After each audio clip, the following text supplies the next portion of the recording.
Hello, this is City Manager Alex Nguyen, and this is a brief presentation regarding the would-be new agreement to fund the development of a future Ormond Beach public access park.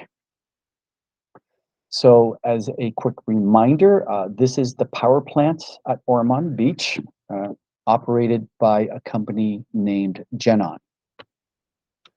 So what we recommend is that the City Council approve and authorize the mayor to execute this new agreement, A-8509, with Ormond Beach Power LLC, also known as Genon, establishing a dedicated fund for the development of a future public access park at Ormond Beach if, and that's the most important part, if the state extends the operating life of the power plant into the next few years.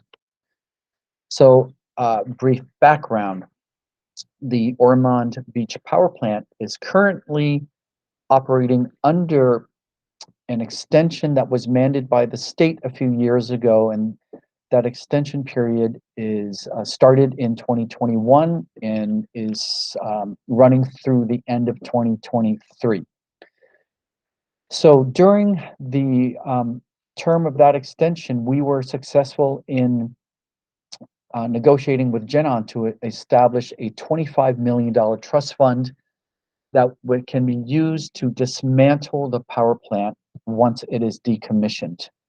Now, that fund is being held for us in trust at the Ventura County Community Foundation. And at this point, we have $15 million in the fund. Now, what happened recently is several months ago, this summer, the state passed Assembly Bill 205, which empowers the state essentially to provide another round of extensions for these power plants across California in order to meet California's electricity need and, of course, the grid reliability.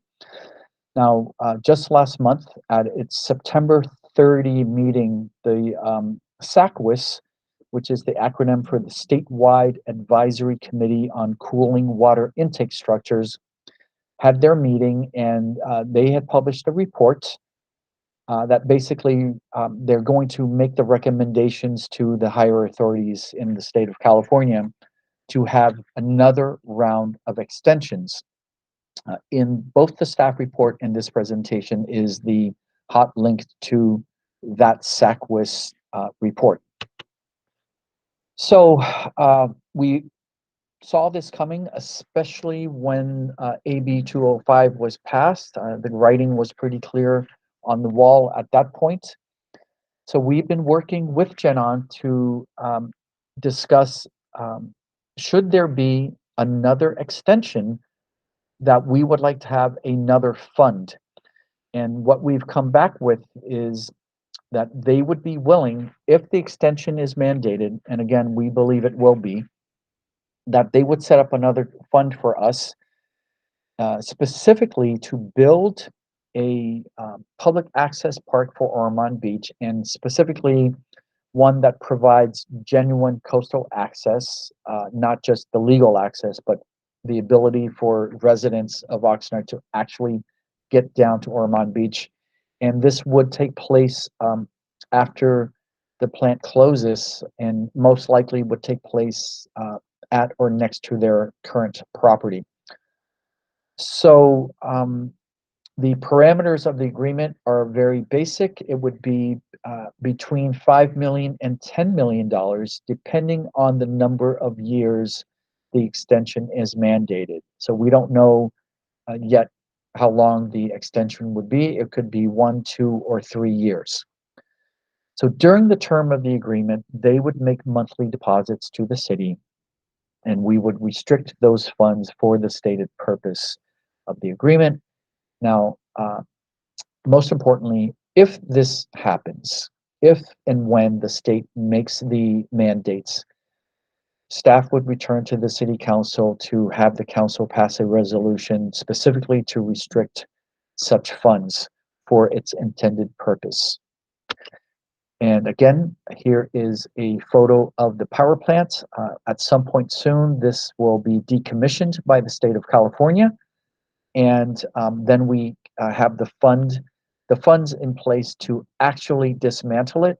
And if there is a further extension and this thing stays open beyond the end of 2023, we are in a position to receive yet another fund between $5 and $10 million, so that after this plant is actually dismantled and removed, then we can make the public improvements necessary so that our residents can actually access the coast. That is the end of the brief presentation, and at the council meeting, I look forward to providing any clarification, any questions, or other comments. Thank you.